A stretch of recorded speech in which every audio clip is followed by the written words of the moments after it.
APIs, Application Programming Interfaces. If we define it, it is an intermediary which exposes the functionality of one or more applications to outside. It provides the services in an abstract manner, hiding the internal logic. Just think about a restaurant. There are many workers working inside the restaurant, including the chef who's preparing the meals, making beverages, decorating the food items, and cleaning staff who clean the dishes. And that is the backend where the core functionality of the restaurant is happening. Now let's come to the front side. There are waiters with the menu card in their hands. They are exposing the services that are provided by the restaurant backend.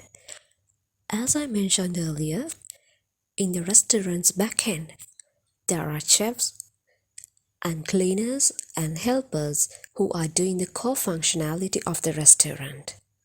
The waiter is the one who's exposing the core functionality to the outside world. So the customers come and meet the waiters and say what they need.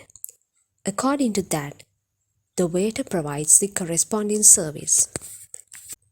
If we apply this scenario into the APIs, the API is exactly working as the waiter here. And the application you write with the core functionality is behaving as the restaurant backend that we discussed earlier.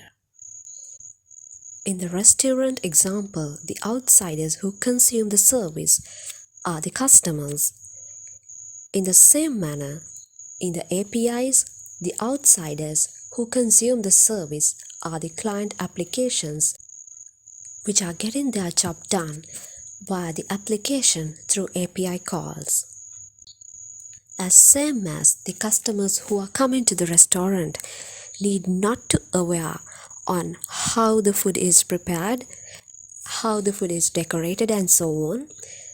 In the same way, the consumers who make API calls need not to know how the application logic is originally written and the programming language used in the backend application and its code base. If we look at this particular scenario, there's a Python application who is connected to multiple databases and retrieving and writing the data from and to those databases.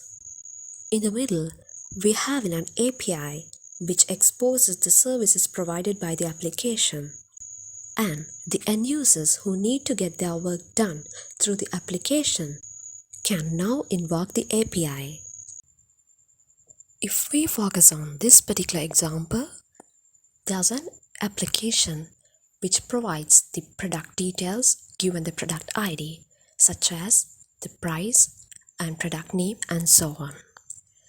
There's an API who exposes the services provided by the application with functions like getPrice, getProductName given the product ID. The users can directly call the API and get their work done.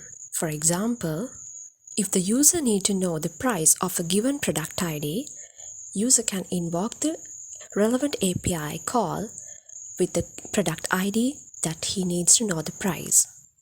The API invoke the relevant function in the application and get the price of the corresponding product. And finally, it is returned to the user like this. Keep your curiosity on hold, and in the next video we'll see why we need an API.